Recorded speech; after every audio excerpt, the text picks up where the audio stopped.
first, just to get started, Leonard, can you just tell me, where are we right now? Well, we're at MOHAI, the Museum of History and Industry, and we are celebrating Pride, as we do every year. But this year we have a really special exhibit because we are looking at the history of Seattle's gay pride movement from the 1980s forward through the eyes of Ric Weiland. Ric was one of the very first employees of Microsoft. He was an incredible computer programmer. He went on to become very successful and very wealthy. And after he stepped down as a young man, he put all his energy and much of his financial resources into advancing issues of concern to the gay community.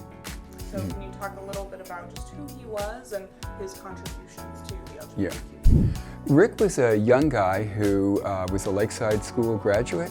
He was a computer prodigy, and he was among the very first employees that joined Bill and Paul at Microsoft in the very early days.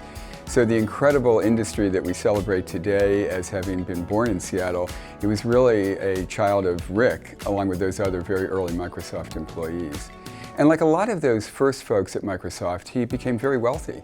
Microsoft created a product that the world wanted, and Ric was able to take the benefits of that and really invested in what his passion was. And he was passionately proud of being gay. And so he used his resources to fund many organizations that supported the LGBTQ community, but he also was a great supporter of his alma mater, Stanford University. He supported educational causes here in the Puget Sound. And something that's very dear to our heart at MOHAI is Ric bequeathed his entire collection of memorabilia to the Museum of History and Industry, just so that we could share it with the community and remember not only his contributions as an early employee of Microsoft, but his passionate commitment to gay causes and the civil rights of LGBTQ people. Well, a lot of times when we talk about gay history, we focus on the fight in the battle for equality, and boy, that's important. And Ric played an important role in supporting that. But he also was a person who believed in pride in its most joyful sense. He loved to party, he loved to celebrate, he loved the flamboyant character of some activities associated with gay folks. So Ric was not at all shy about celebrating the positive side of being a gay person.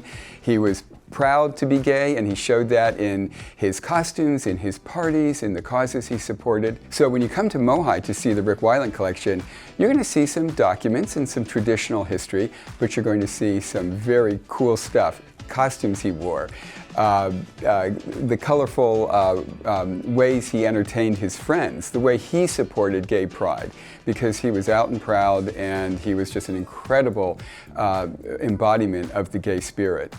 There's so many communities in Seattle that collectively shape the Seattle story. And some of those stories are well known and they're well told because the people became civic leaders or they became the heads of well-known businesses.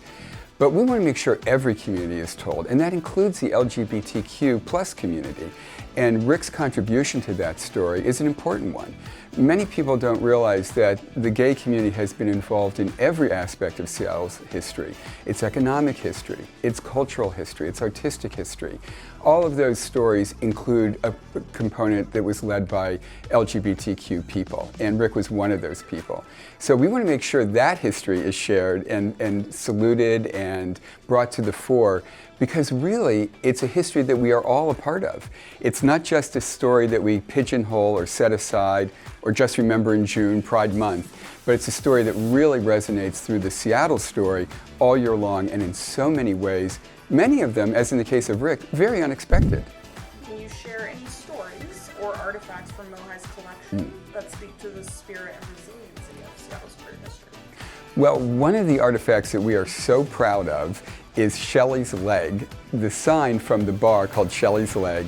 Shelley was a proprietor of one of the first publicly identified gay bars in Seattle. It was located down in Pioneer Square.